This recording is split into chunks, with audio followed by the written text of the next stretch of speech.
Question was what, Vermeil? Ask it again, please.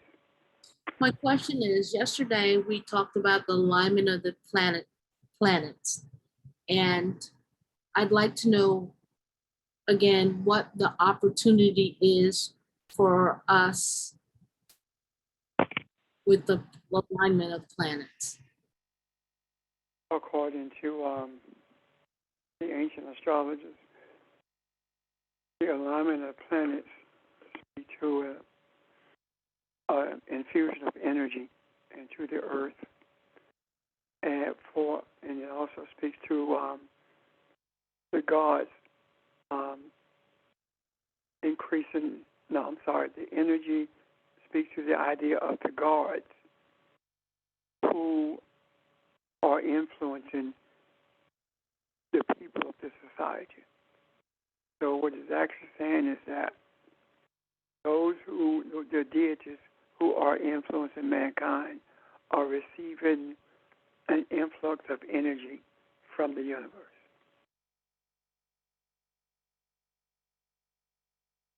Any questions about that? Yeah, Rip. Explain a little bit more about that. What do you mean? When you say the gods is influencing the mankind on earth. What are we doing? We are in the process of traveling. We are on a journey that has as its purpose to bring balance to humanity. We are Elohim. And if we are Elohim, then that means that we are the deities in the earth. And we are the deities simply mean the gods of this earth. And we are influencing humanity. The purpose of the energy from the universe is to influence humanity in a manner that will bring balance to all of humanity on this globe. Does that help you, Charles? Yes, sir. And one more question. But for that to happen, we got to be open to it, or we got to be I don't know how to explain it, but I'm still saying you have to be open to it. The gods of this earth got to be open to the God that's trying to influence us, right? No. We are the gods who are influencing. And we have to be open to it in order to embrace the energy. If you are Elohim, that means that you are, quote unquote, God who is influencing humanity. If you do not believe that you're Elohim, if you have a problem embracing that reality, then the energy will be present, but your doubt or lack of desire will not give you opportunity to utilize that energy. It's like those who are not aware that they are Elohim do not function as Elohim. They function as religious people. Does that help you, Charles? It helped me a whole lot. Now I understand. Because if you're not open to it, you can't be God enough to tell anyone about themselves like that. No. It's not being God enough.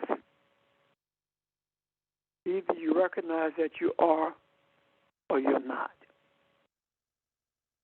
If you embrace it wholeheartedly, then you are recognizing who you were created to be. If you embrace it today and doubt it tomorrow, then you're sending mixed messages to the universe. And the energy that you receive is that of confusion because that's what you're putting out there. Does that make sense? Yes, I was just saying it wrong. Yes, but you got the right idea, definitely. Okay? Yes, sir. Thank you. Welcome, sir. Anyone Doesn't else? doesn't that go back to Melchizedek? Yes, ma'am. Like we were talking about yesterday about how, and I guess I misspoke a little bit when I said he was the king over his community. When I thought about it, I thought, no, not his community, but he was, if Salem means to be perfect or to be complete or to be at peace, then he was as a king over himself, because he knew himself and he knew who he was, so that he was able to influence others,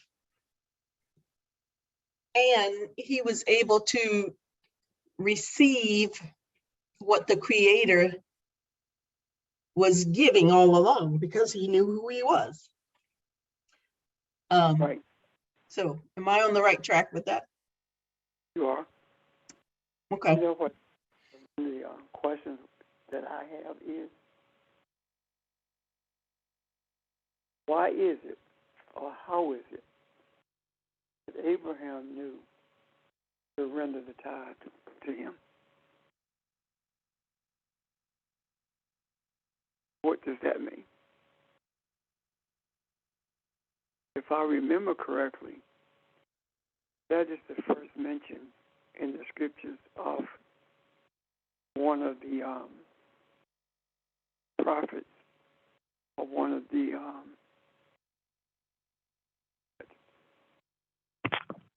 Abraham or anybody rendering a tithe. That's the first of mine I can remember.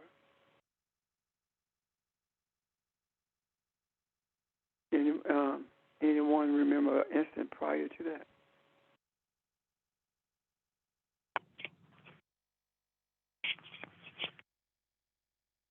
No.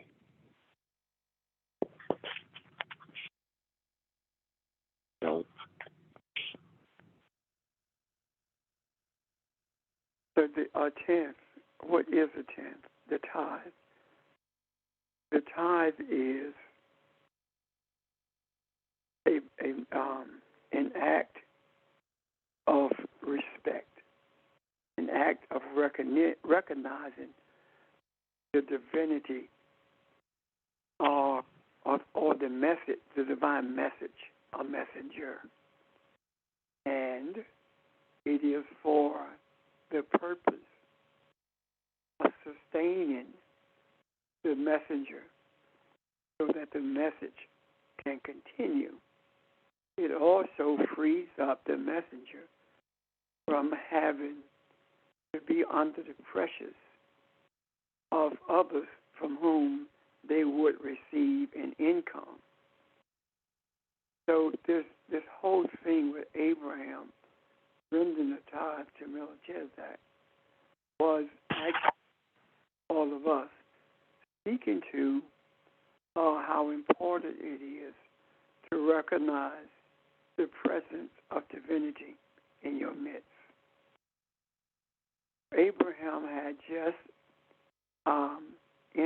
just ended a war and freed Lot, and he had taken from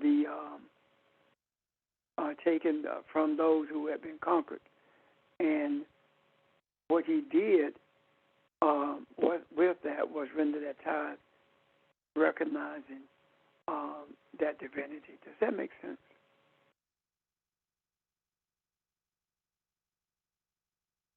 Are there questions or comments about that?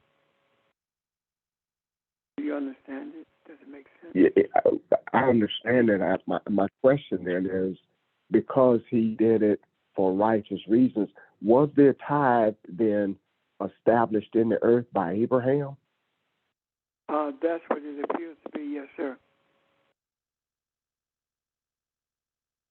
I have not done the research, on tithing beyond Abraham.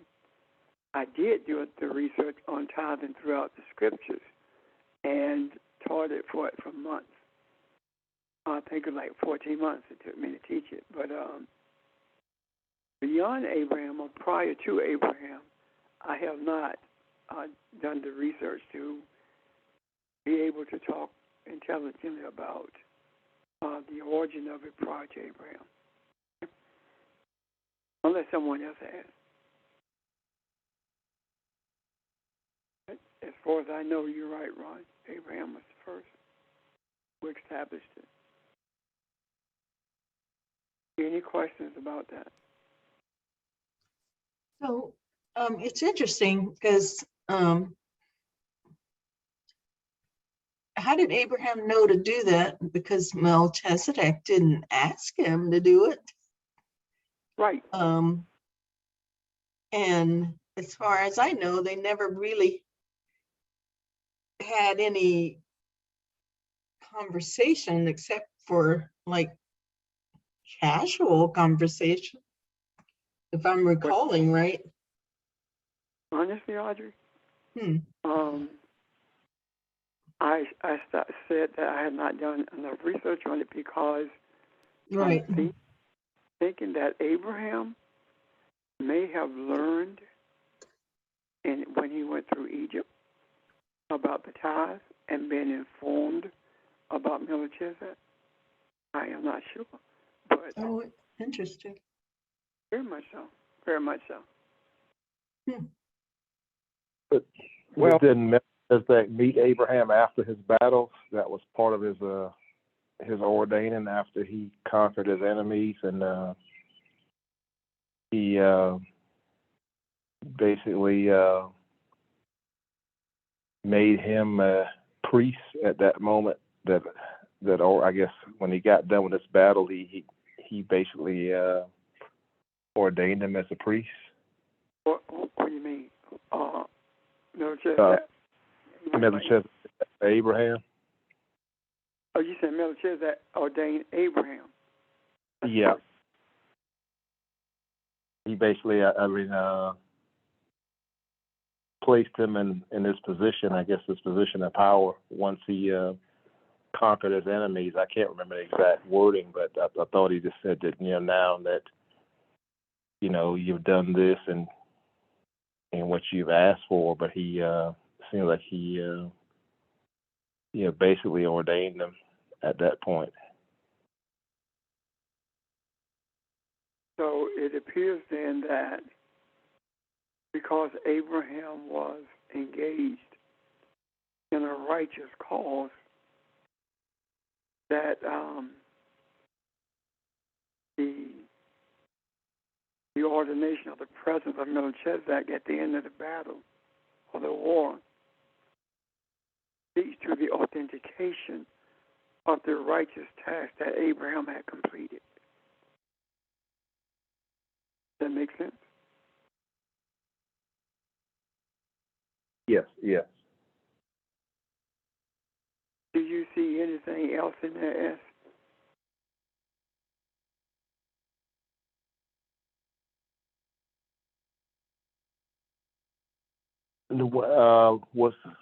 When was Abraham's name changed from Abram to Abraham?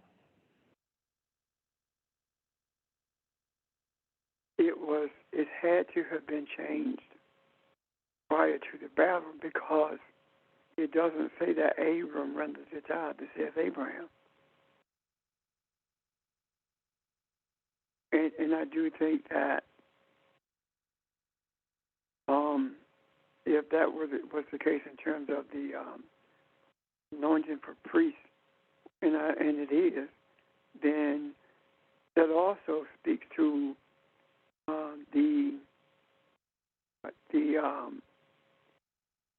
the undergirding of what Abraham had been told about the seed, about his seed, or I think, Ron, you mentioned something about that yesterday, about Abraham's seed was the one that was blessed. Could all of that be defined? Yeah, Abraham was the seed. If you look at what a seed is, uh, everything that was in where God says to Abraham, Abraham becomes that seed. And he has to say that to Abraham because Abraham had been the seed of his father.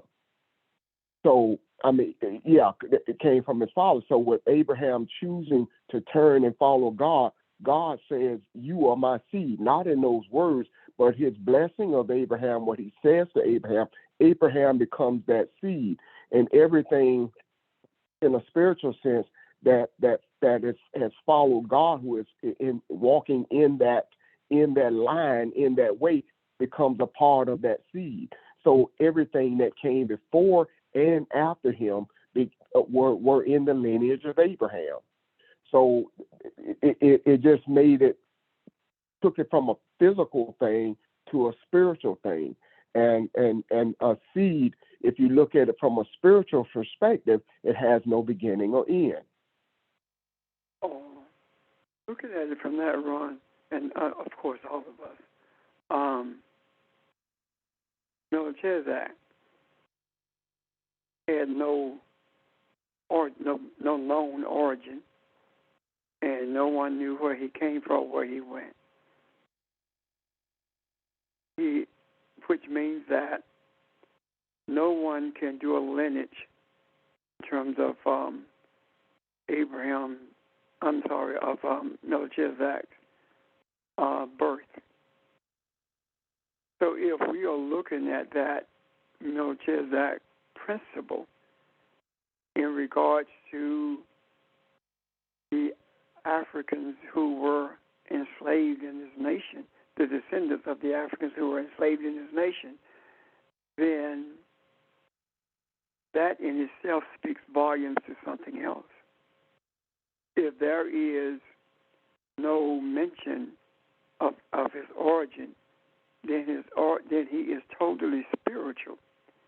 And if we look at that in regards to the whole of the African nation in this country, the descendants of the enslaved, there is no that we cannot truly trace our identity back to a birth mother, which means that in the vernacular of those who are Christian, or Muslim, or Jewish, we are bastards in terms of their understanding of what that word means. And that's how we have been treated. When in actuality the word bastard speaks to someone who is against or someone who despises God, in that so many words. It only appears twice in the scriptures, one in the Old Testament, one in the New Testament, and both of them renders it the same way. So I'm wondering if right now where we are we in a wilderness or are we in a spiritual place where we are learning how to bring the whole of humanity to this place of spirituality? If we really think about the nature of our being, we have what we can talk about our parents in terms of our physical birth. But if we were to look at us as a whole, where did we come from? What womb did we exit? The nearest womb that we can speak of that we exited is the womb of the African woman from whom everyone was birthed. But as far as saying I am a Kikuyu or Igbo or whatever, we can't do that because we don't know. And even if we did know, we don't have any cultural connections to any of that, which means that we are in this world, if you look at it physically as a group, without a country. However, if you look at it spiritually, we are here for the preservation of this world, for the benefit of humanity. Does that make sense?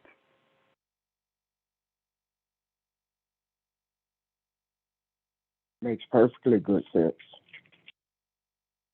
I mean, think about it. We teach, we learn, we question, we live, we walk this line of knowing that we are not bound or we are not in bondage to the rules that the quote-unquote church or mosque or synagogue has issued. We're not bound by that. So according to those rule makers, we are what? We're non-existent, or our existence doesn't matter.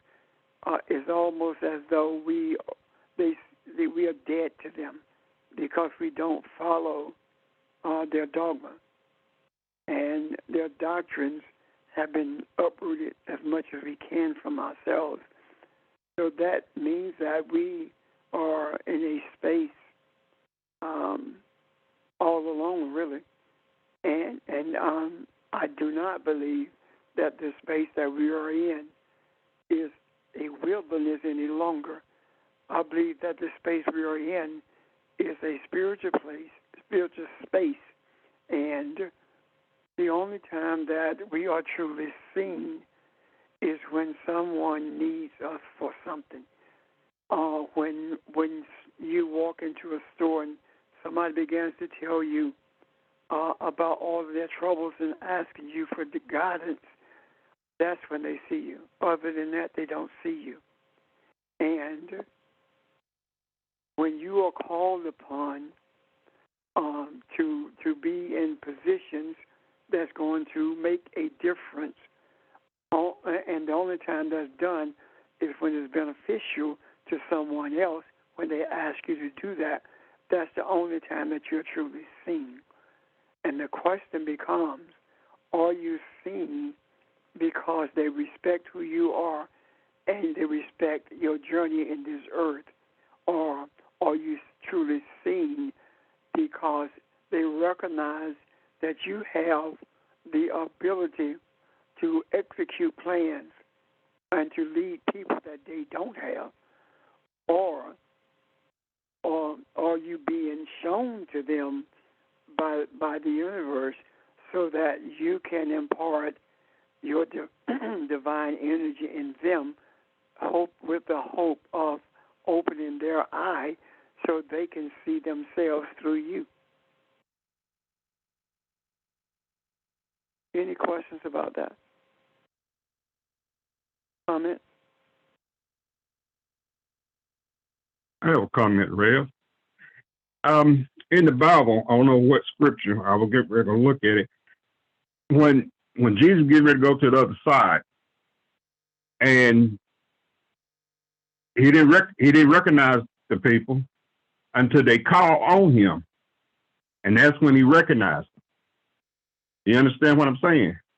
I think It's almost like what you just said. Then Jesus wanted to go to the other side, I guess the river, and he would have passed this multitude of these certain people by until they call out unto him.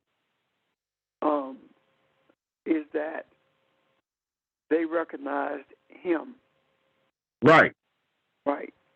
Now the question was he shown to them, or had they heard about him?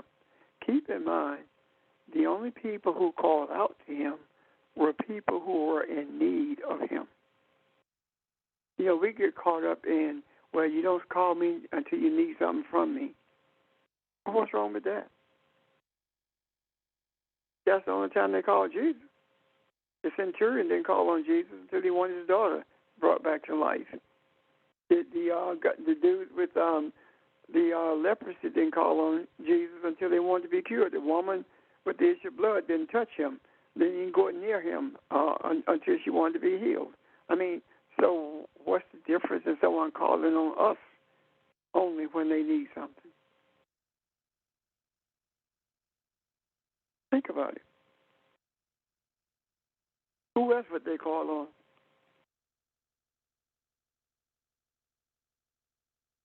I learned a long time ago that the people that I have been privileged to cover, or in other words, pastor, are not the people who need me the most.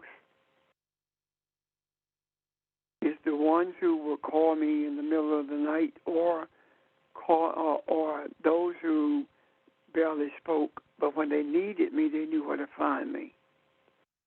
I've always seen them as needing me more than the people I cover, because the people I cover always know I'm there. Does that make sense? Yes. Yes, sir. Good sense. And that's who we are. If you are adverse to someone calling on you only when they need you, then you're in the wrong place at this moment. If you get upset by it, then you need to do some work on yourself, internal work. Ask yourself, why does that upset you? Because you're not doing anything that you do for selfish reasons, for self-aggrandizement. If you are, that's a problem. Does that make sense? Hey, Reb, if they get upset, if they get upset, it's that Cain and them getting upset, because it's just like when Abel was doing what he's supposed to do and he was doing right, Cain was just bringing any kind of way, so he got upset with Abel because Abel was doing right and he wouldn't. He was trying to do, but he wasn't right thing to do. You understand what I'm saying? I understand what you're saying. And we can do we can do what we think is the right thing. It's not always right to feed somebody.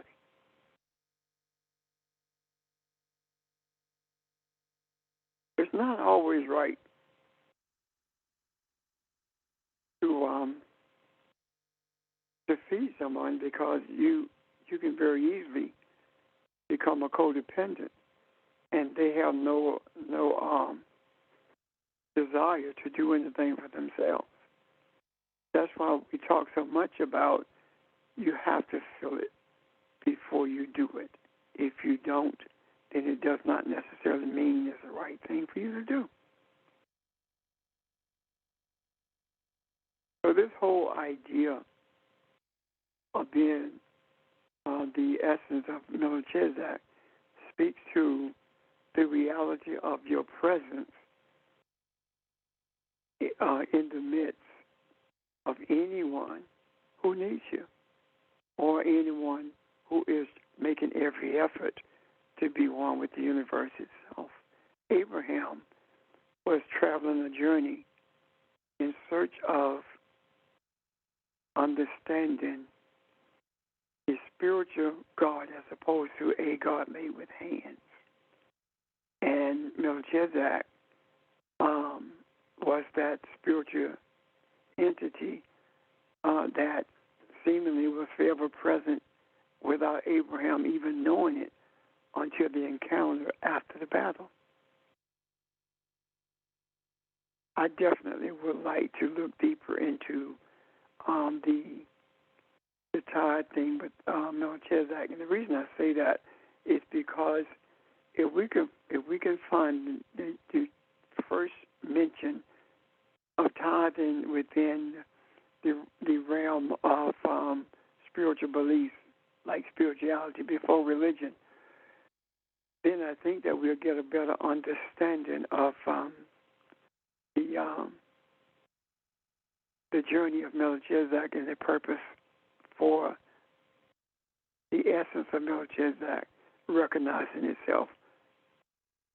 Because we've not always seen ourselves as being the essence of Melchizedek, or neither have we always seen ourselves as being Elohim. And every single time that we speak of scriptures now, it seems as though that we see something there that we've never seen before. And we were raising questions that we've never asked before because we were not aware of them. Pastor, Yes? this is Barbara. Sorry, I'm flashing back to an earlier conversation this evening, but you talked about Melchizedek. Then you talked about Abraham, and that we were beings without a country. Well, when Abraham first started out, he was headed for a country that the Creator would show him. And in his journey along the way, he also received a higher level of consciousness. So if you're talking about today, the fact that we have no country, could it be then that we are at a present consciousness level, that we are ushering in the New Jerusalem, which in essence is not a material kind of thing. To me, it's a level of consciousness, because we are not really physical, we're spiritual. So could it be that we're not tied to ushering in a country per se, but a level of consciousness that's oneness with the Creator? Because Melchizedek has to do with righteousness, he had to do with peace, all of those attributes that we talked about that have to do with increasing levels of consciousness as it relates to our relationship with the Creator. Thank you. Thank I you. think it's the same thing, Barbara, whether you look at it as country or consciousness, because Earth is talking about a consciousness.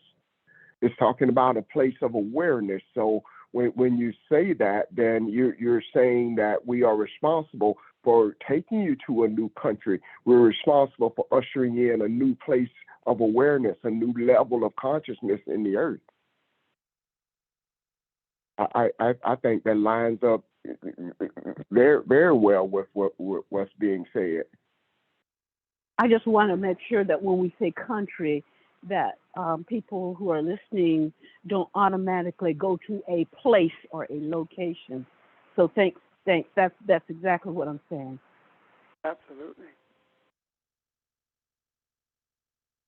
That also kind of lines up with something that I was looking at, because when I was listening to S talk, I was wondering exactly at what point was Abraham's name changed. And again, God is in chapter 17 of Genesis, the conversation that God has with him, he's establishing his covenant. But this whole name change is surrounded by the circumcision. And he changes, and somebody can explain that part. I think Barbara just did, when based on what she said. But this Abraham is being taken to a different place of awareness here. That's what the breath is. He's the hay, the letter hay was added, which means breath. So the elevation, his sense of awareness is being increased here, and that of Sarah. So looking at it from that perspective, you see that from the spiritual side of what Barbara just said. It's not just the physical story is what we see, and the manifestation of this plays out as well. And it also is the spiritual seed that we are digesting right now, and we are becoming aware of. So I readily agree with that, what is being said. And I just thought that part was just timely, the way she put that. Thank you.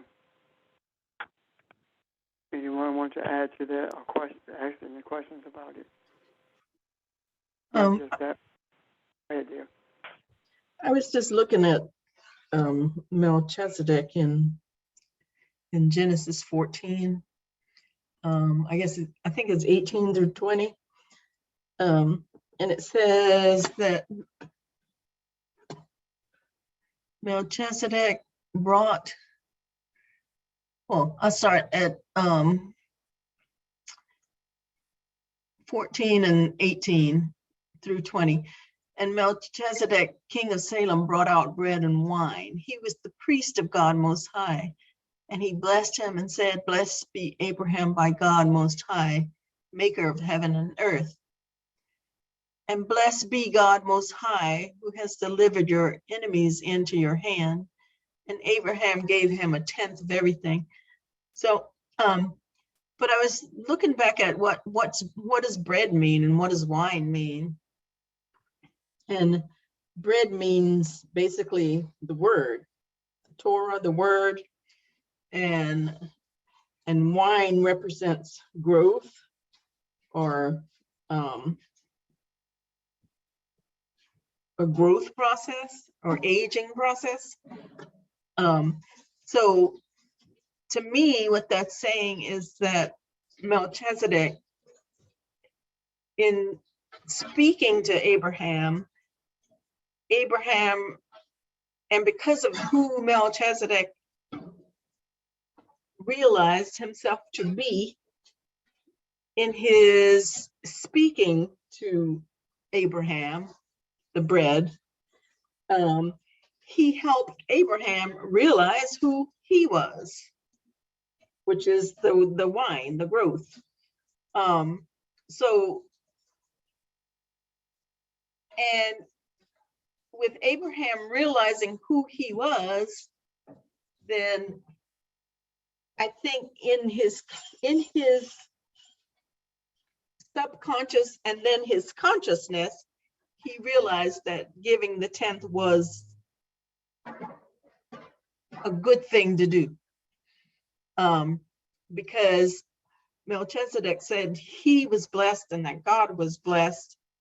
And it sort of, I think it probably just resonated within him that this was the right thing for him to do. So anyway, that's what I was looking at. And that's what made sense to me.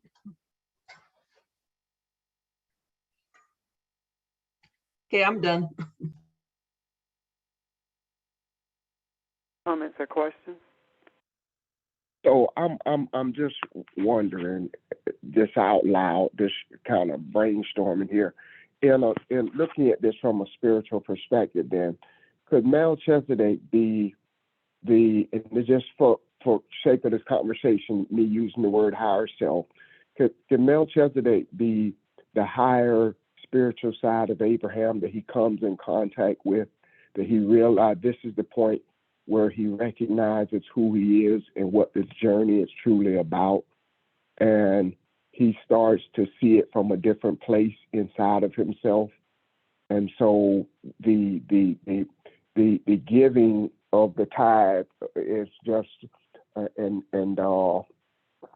giving of himself as an appreciation of what I have seen, who I am, and what the Creator has shown me so far. So Melchizedek being an extension of God, being an extension of Abraham, and he sees that there is no separation now between those things.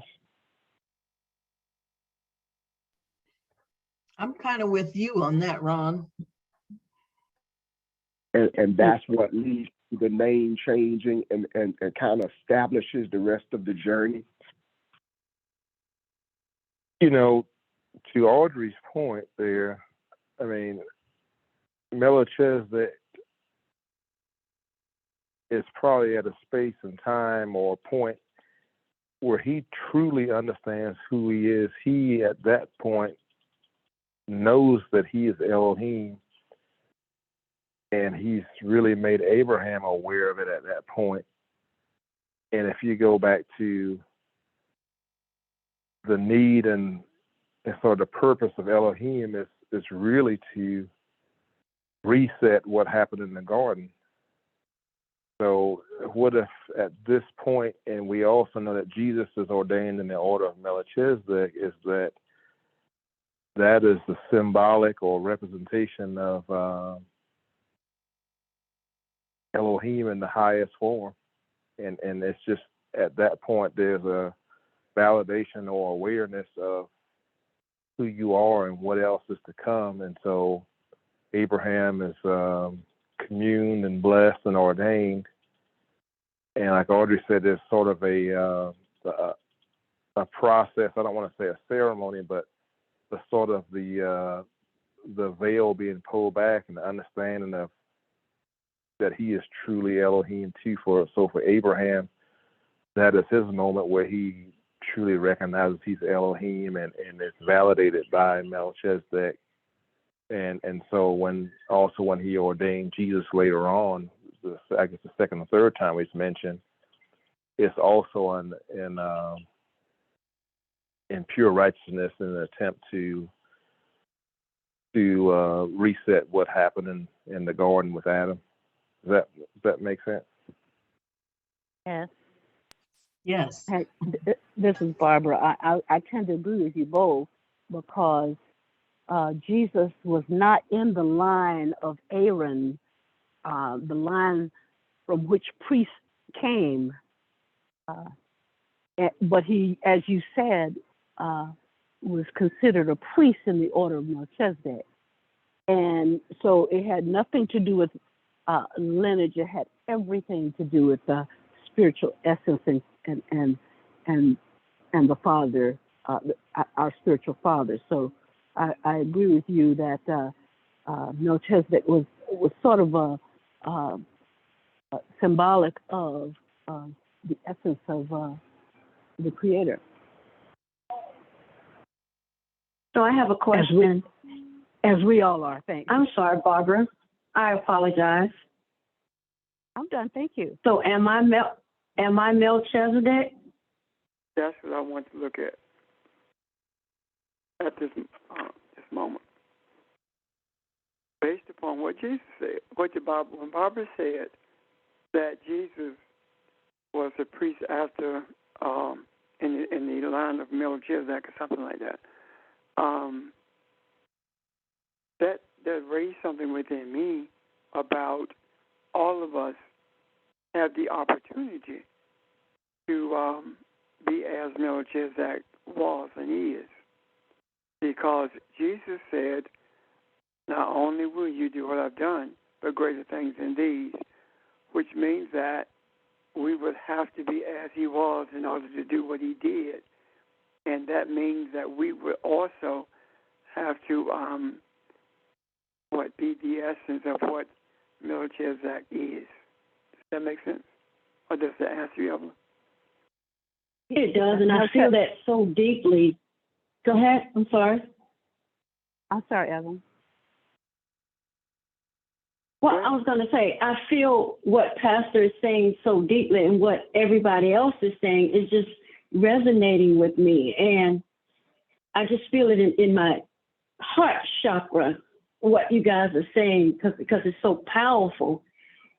That's all I wanted to say. So Melchizedek was the power and the authority of the King of Righteousness. That's what his name means.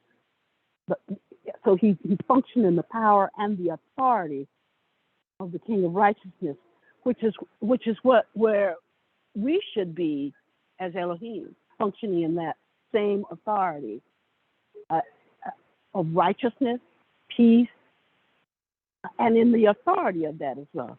Thank you. It also says too, though, that two orders of priesthood are recognized in the earth that coexist together.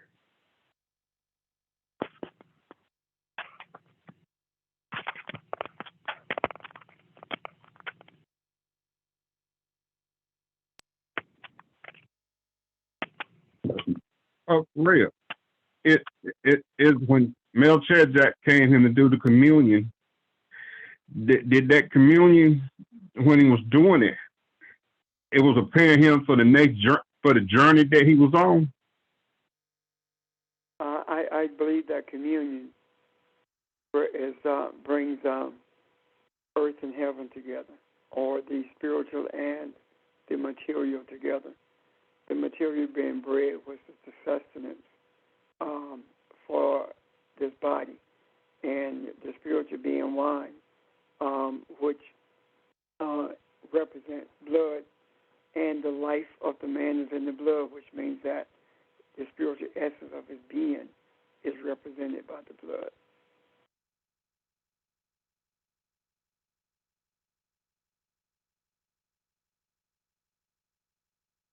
So, Rev, one other thing as far as the Melchizedek is king and priest of Salem.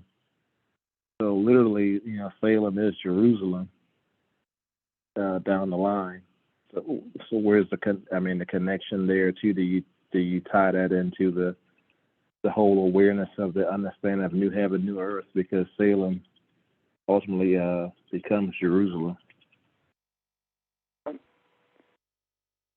I've always seen that Jerusalem as being the place of righteousness, and I'm not talking about the material city of Jerusalem. I'm talking about the place of righteousness that's from within. Remember, Jesus said that day would come when you will not worship here nor in Jerusalem, but they that worship him must worship him in spiritual truth. So I see the righteousness as being purely spiritual. And the reason the physical place was called Jerusalem is because that's where the temple was. And I don't see that the material city as being the righteousness that the scriptures talk about, but maybe a representation of it.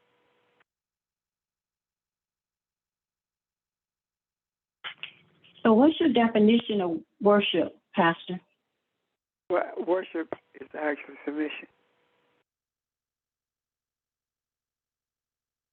The day will come when you will not submit to the Father in Jerusalem or this place, but they that worship him must worship him in spiritual truth, meaning that when you submit to him, you will submit based upon spiritual truth, not religious doctrine.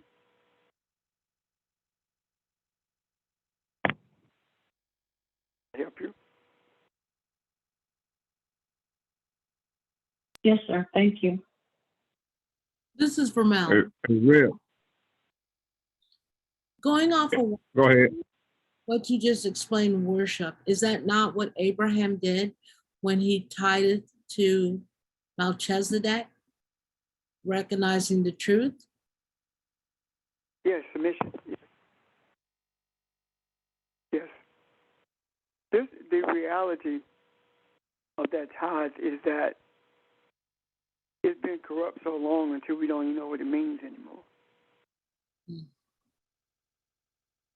It is, in order for someone to really tithe from their heart, they have to be in a state of submission. Not in submission of the person, but in submission to the truth. Does that make sense? It does. Is that why we struggle sometimes with paying tithes? The reason there's such a struggle with rendering tithe is because we think we're paying it. It's not a bill that you pay. Right. It's a rendering that you do because of having submitted to the truth. See, I don't believe that people should be pressured to render the tithe. I do believe that they should be taught what it means, and when they do it, they have to do it based upon what's in their heart. And if if they are submissive to truth, then it's not difficult at all to render the tithe, because you understand that it's not a burden that you have to pay, but it's a rendering that you do in honor of the truth itself. That makes sense. Yes, it does. Thank you.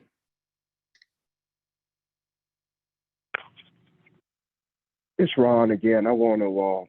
I was looking up something that I remember writing a while back, and it kind of flows into what we're talking about now. This is some research I did on looking up Jerusalem. Jerusalem comes from two words, Jeru meaning to flow or to point the way. The second word is Shalem, and I'm probably not pronouncing that word, but it means, it comes from the root word shalom, which means wholeness or completeness, completion. The word shalom is also from the root word shalom, translated as peace, but more it means to be complete or to be whole, not just peace. So Jerusalem means more than peace. It's pointing the way or showing you how to flow into completeness or wholeness. That makes sense. I like that. So the word itself there really is talking about a process. If it's talking about pointing the way or flowing to, then it's talking about a process.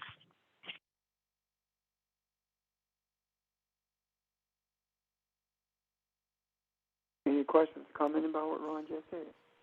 So the order of Melchizedek is in the order of Melchizedek is coming to a place where you are able to flow into that peace or that completeness, and through the realization of who you are. Am I on the right track?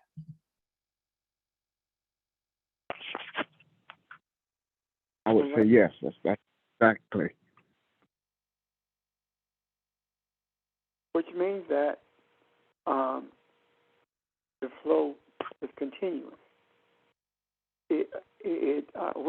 Our journey is continuous. We are not people seeking a destination. We are travelers into destiny, and our destiny is realized every time that we are made aware of who we are and what it looks like to have the functionality of the knowledge of truth and understanding, which means that it never ends.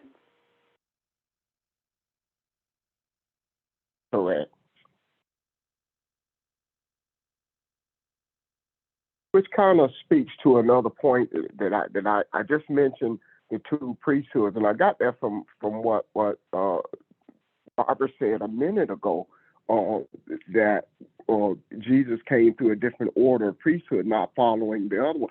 So these are two priesthoods that are established in the earth that run parallel, for lack of a better way of looking at it, to each other. I just find that interesting. I had never thought about that until she mentioned it. And what that means exactly, I don't know. But we do see both of them in the earth right now. And the second one, I would venture to say is what the path that we're on, that may not quite be as the journey is not as crowded as the other one, but I just find it interesting that them are thriving in the earth right now.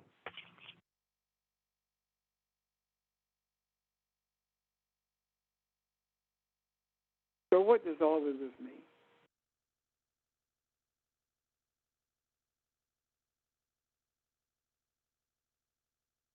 That was not rhetorical.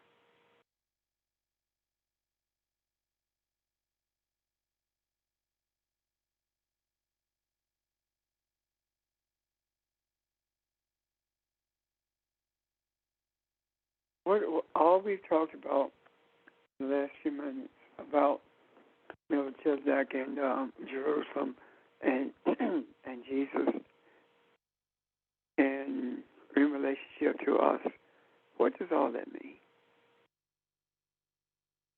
We are beginning to see with a greater clarity the true essence of what it means, not only to be in this world but not of it, but also what it means to be one with the universe, what it means to be as Jesus is and was. We were beginning to see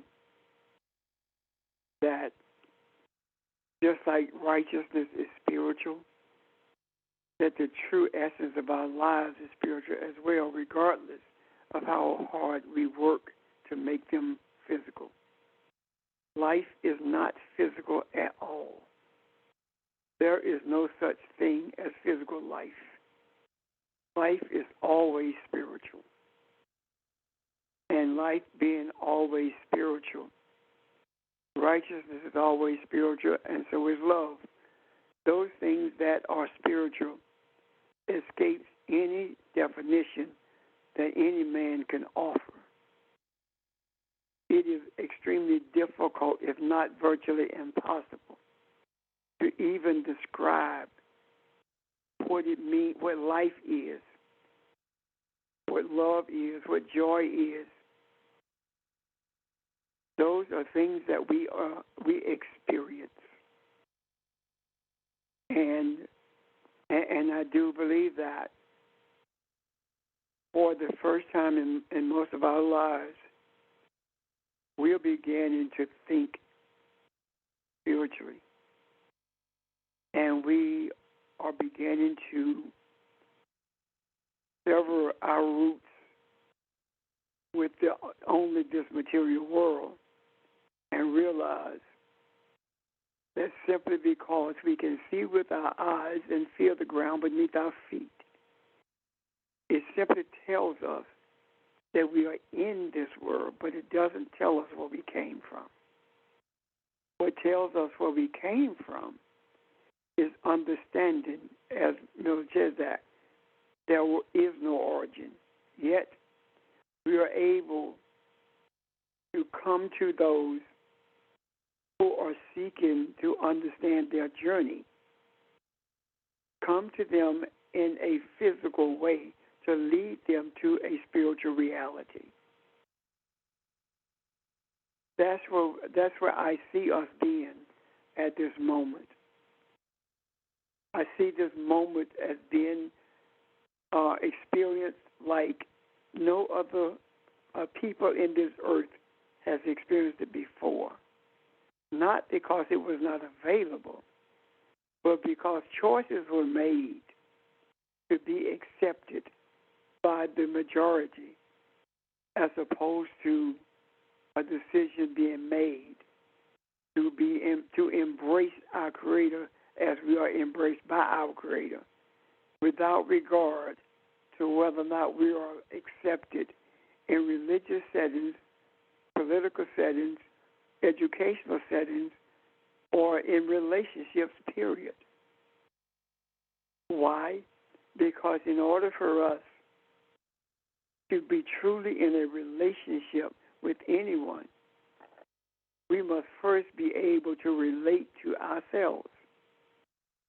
And in relating to ourselves, that means that we have a relationship with ourselves. And that relationship is the bond between the created and the Creator. The created meaning the image that we were brought into this earth in. And that image is not our hands or our feet. That image is our spiritual essence. The only part of us that's material is the body that we exist in.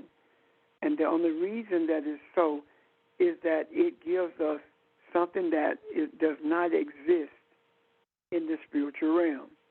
and that is time. It has given us time throughout the centuries to get to this place where we are now embarking on a purely spiritual journey with the understanding that the day will come, if not now, that we will be able to, as did Jesus, manifest in spiritual form or in physical form, knowing that the spiritual always outweighs the material. The only way that the material essence can remain is that it remains one with the spirit, because that is life itself. When that ceases to be, then we cease to understand who we are, and we are dead. And death is not exiting the body. Death is not knowing who you are and being so brutal until you don't care who you are and don't care about anyone else. Regardless of what science and anyone else says about life, life cannot be described. Neither can any man produce it in a physical way. All life has its origin in spirituality. Questions or comments? May I you understand what I'm trying to say? Yes, sir. You about to ask something, Charles? Yes, sir. Go ahead. What I like about what you said, it putting us in touch with our spirit and the spirit of God. When you said, what did I say? You said, it's I lost the thought. Brought one to me. It's not. Yeah, what you had said. It's not us getting in touch with our spirit. Us getting in touch with the Spirit of God. It is us realizing that we are. We have sought so desperately to be in touch with the material until we have lost sight of who we really are. That makes sense.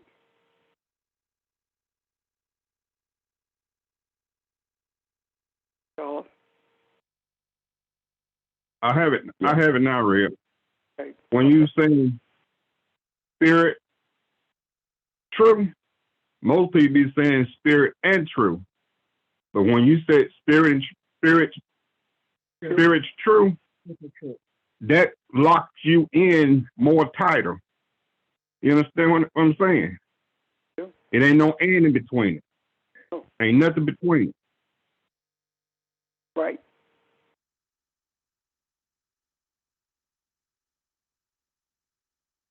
So what happened when you put that conjunction "and" in there? It separates spirit from truth,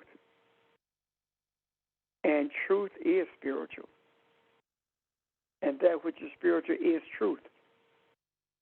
They cannot be separated.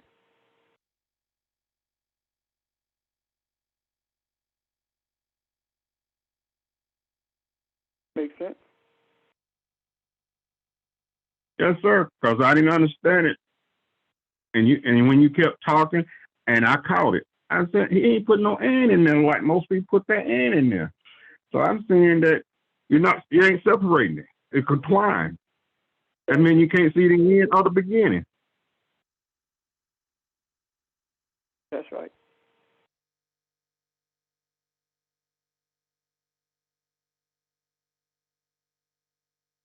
Any other questions about this or comments about what I or Charles, anyone has said?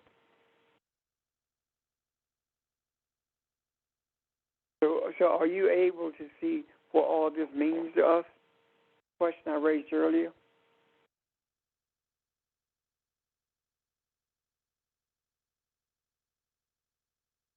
Yes.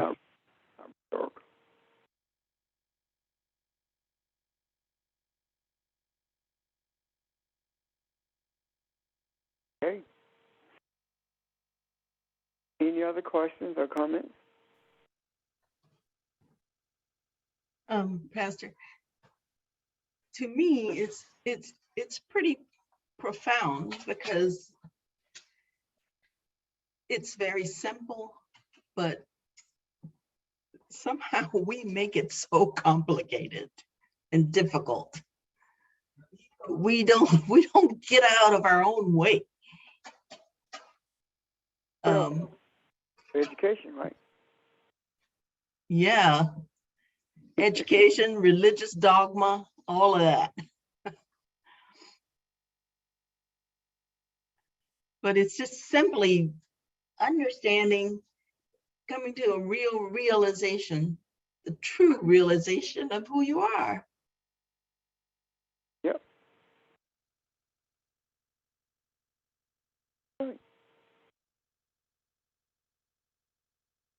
Hey, Rev, I just thought of something too. They've been giving us the bone, but no meat. Yeah. I think also, Audrey, the thing that we are breaking is the magnetic hold on the African mind that the Willie Lynch teachings put on, and fear and you know, that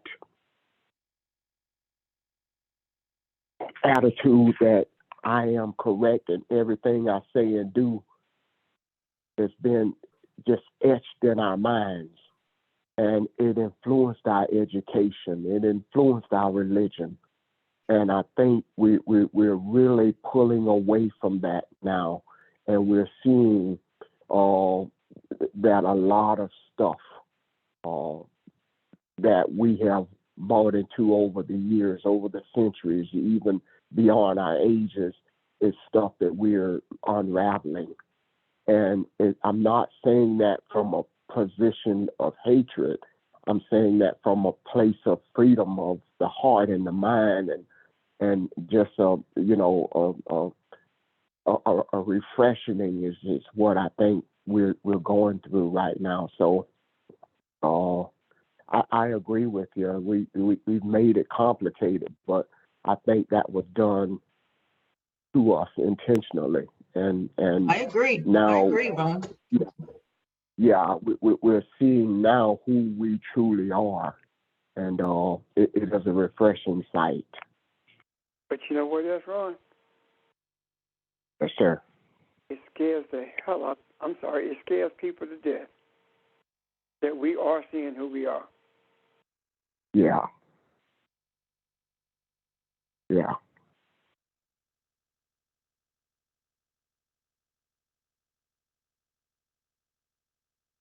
Any other questions or comments?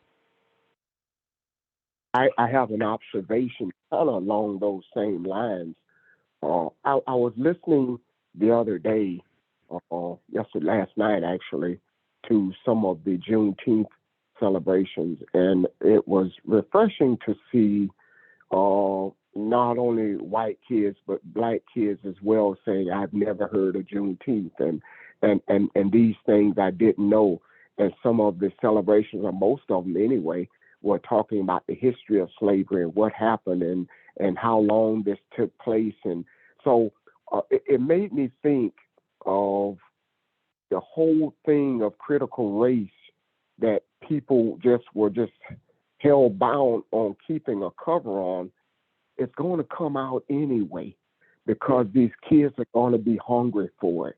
When they hear these things, and they hear things like, why haven't we ever heard of this before? It's going to leave a hunger in them, and it's going to open up a Pandora's box, and it will never be able to put the lid on it again.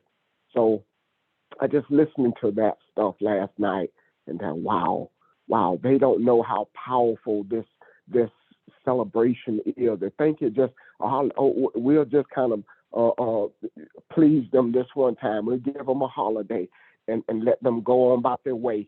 But this thing is going to just rip the whole top out of the mountain. I really think it's going to be a lot bigger than anybody thought it would be. Well, this has been a long, hard battle. I mean, this battle has been fought for years, not just in the last 10 years. This is the battle that has been fought for as long as I can remember. The recognition of Juneteenth, and I agree with you 100%.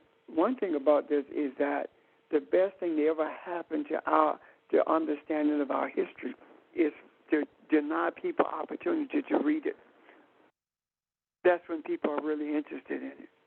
The other thing is that we have tried every other day to celebrate. For example, in July the 4th, can't remember the year, early 1800s, or the late 1700s, early 1800s, New York abolished slavery. And when the ex-enslaved people celebrated on the 4th of July, they were killed. Said that you can't take, well, actually, it was niggas can't take our holiday. And they were killed as they celebrated. The Emancipation Proclamation was signed on January 1st. I went into effect on January 1st. And enslaved people celebrated that and were killed because we're still in their New Year's. And I think that the universe allowed that to be because there was a time that was put in a bottle and held for such a time as this. And that time is Juneteenth. A holiday that has been celebrated with vigor beyond any holiday that we can remember. And the vigor of it is not diminishing at all. It's increasing tremendously. The celebrations of Juneteenth rivals on TV, rivals the celebrations of the 4th of July and New Year's for that matter. The in-depth productions that go into place, that take place in bringing forth these Juneteenth celebrations are remarkable and beyond anything that we could have dreamed of earlier than this. So I do believe that there is great energy involved in it, and the energy of change that it is bringing about, we have not even seen the tip of the iceberg. So I agree with you wholeheartedly, Ron. Thanks. Thank you.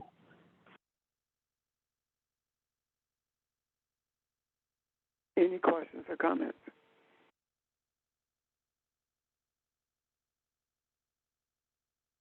Yes, this is Andrew. I got a question.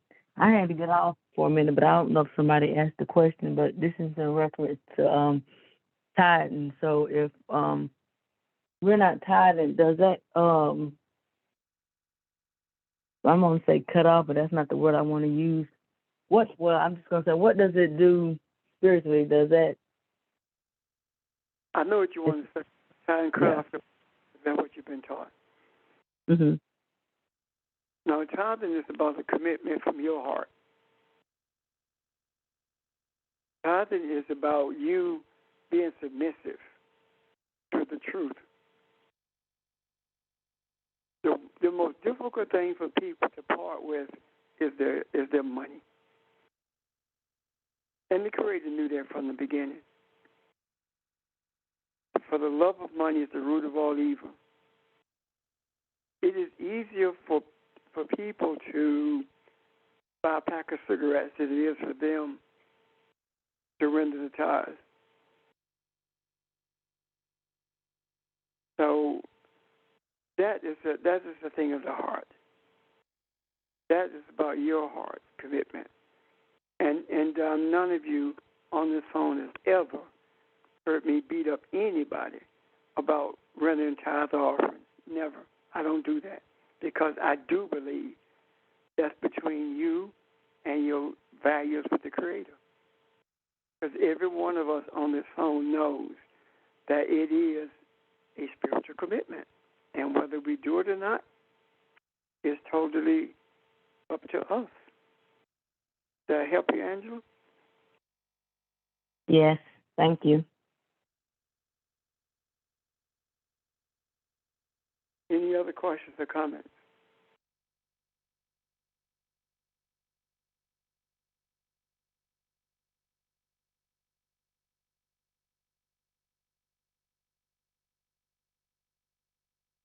Okay. I suppose that we're at that point tonight where we will